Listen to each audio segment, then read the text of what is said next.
A graça e a paz de Jesus Cristo. Vamos agora para mais um vídeo da nossa série ou do nosso seminário de fé e oração. E como eu havia dito no vídeo anterior, hoje nós vamos falar sobre o crescimento da fé. Porque a Bíblia fala por algumas vezes que a nossa fé deve crescer. Isso está em Efésios, no capítulo 4, a partir do verso 11, diz que Jesus Cristo estabeleceu profetas, mestres, pastores, evangelistas e apóstolos para o aperfeiçoamento dos santos, até que todos cheguemos à unidade da fé, ao pleno conhecimento do Filho de Deus, à estatura completa da plenitude de Cristo. Então nós estamos aqui crescendo. Paulo fala muitas vezes que a fé da igreja deve crescer. A gente vê isso na segunda carta aos Coríntios, no capítulo 10, verso 15, Paulo dizendo que a fé dos coríntios deveria crescer. Aos Tessalonicenses também, no capítulo 2, a segunda carta, ele fala que a fé daquela igreja estava crescendo muitíssimo, assim como o amor que eles tinham de uns para com os outros. No verso 3. Então assim a gente entende que nós não podemos nos conformar com a fé que nós temos hoje. Daqui a 1 ano, daqui a 2 anos, 5 anos, 10 anos, a nossa fé precisa estar muito maior do que a fé que nós temos hoje. E também Jesus mostra para nós que existem muitos tamanhos de fé. Todos nós temos fé, é claro. Em Romanos 12, 3 diz que Deus repartiu uma medida de fé a cada um de nós. Então é claro, se nós entregamos a nossa vida a Jesus Cristo, nós temos fé. Agora, nós não podemos permanecer no mesmo nível de fé a vida toda.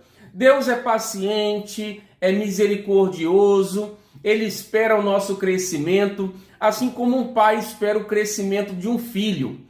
O que nós não podemos é nos acomodarmos e deixarmos de viver tudo que Deus estabeleceu para nós, porque nós não crescemos na fé. A gente vê ali Pedro no capítulo 14 de Mateus, Jesus disse para ele: homem de pequena fé, por que duvidou? Então Pedro ali, quando começou a caminhar sobre as águas e olhando para a força do vento, ele teve medo e começou a afundar. Então Jesus ali socorreu ele, mas Jesus o advertiu, dizendo que a fé dele era uma fé pequena. Também a gente vê no capítulo 9 de Marcos, quando os discípulos não conseguiram expulsar um demônio de um garoto, Jesus disse para eles, para os discípulos: geração incrédula. Na versão da linguagem de hoje diz assim, homens sem fé, geração má e perversa, até quando eu vou sofrer com vocês? Então ali Jesus também esperava uma fé maior dos discípulos. A gente vê também diante da tempestade, quando os discípulos acordaram a Jesus, desesperados, e Jesus disse para eles: vocês ainda não têm fé? Por que vocês são tão tímidos? Ainda não têm fé? Então vejamos que não podemos nos conformar com uma fé pequena. A gente vê no capítulo 8 de Mateus, Jesus também ali falando do centurião, que disse: Senhor, dá apenas uma palavra, que o meu servo vai ficar curado. Então Jesus disse: nem mesmo em Israel eu vi tamanha fé. Para a mulher cananeia, no capítulo 15 de Mateus, Jesus disse para ela: mulher, grande é a tua fé, seja feito como você quer. Aquela mulher que estava com uma filha endemoniada em casa e disse: Senhor, até os cachorrinhos comem das migalhas que caem das mesas dos seus senhores. Então Jesus gostou daquela posição, daquela insistência, daquela fé daquela mulher. Então vejamos que a nossa fé precisa sim crescer. E como eu posso fazer a minha fé crescer? Em Hebreus, no capítulo 12, verso 2, diz assim que devemos manter os nossos olhos fitos em Jesus. o autor e consumador da nossa fé. Então vejamos que é Jesus quem gerou. Foi através dele que nós recebemos a fé. Ele é o autor da fé. E ele é o consumador da fé, ou seja, é ele também quem faz a nossa fé crescer, a nossa fé ser desenvolvida. E nós precisamos amadurecer nele. Então, por isso que ele é o consumador. E aí o autor aos Hebreus diz, mantendo os nossos olhos fitos, firmemente nele, olhando para ele. Isso significa o quê? Olhar, compreender, aprender a respeito de quem ele é, o que ele fez por nós, tudo que ele conquistou no Calvário, para mim e para você. Também a gente vê em Romanos 8,32, diz assim, que diremos, pois, sobre essas coisas? Aquele que a seu filho não poupou, seu próprio filho não poupou, antes o entregou por nós, como não nos dará juntamente com ele e de graça todas as coisas?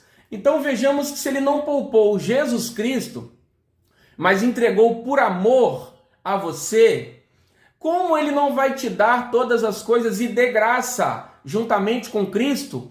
É uma pergunta retórica, mas você precisa ter essa resposta. Será que Deus te negaria alguma coisa uma vez que ele não poupou o próprio Cristo? Leia na sua Bíblia, Romanos 8,32. Você precisa conhecer de fato o que é a graça, o que Jesus fez por você, o que ele pensa a seu respeito, e aí a sua fé vai crescer. Você precisa se alimentar dessas verdades, porque se você não deixar a sua religião abrir mão daquilo que você já pensa, já aprendeu sobre a vontade de Deus, ou aquilo que Jesus conquistou por você, se você não entendeu isso, ou entendeu de maneira errada, você vai ter que abrir mão. E você vai precisar ficar com essas verdades que eu estou dizendo para você. Por isso que esse curso, esse seminário é tão importante. Porque essas verdades salvam a sua vida. Eu mesmo fui curado.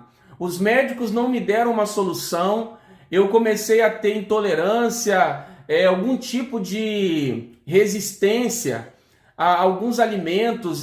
O médico falou para eu cortar o leite, cortar o trigo. Tudo que eu comia eu sentia dores, muitas dores. E eu perdi muitos quilos, não sabia mais o que fazer.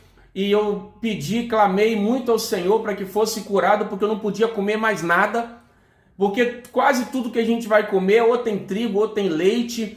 Enfim, tudo que eu comia, às vezes até fruta, me causava dores.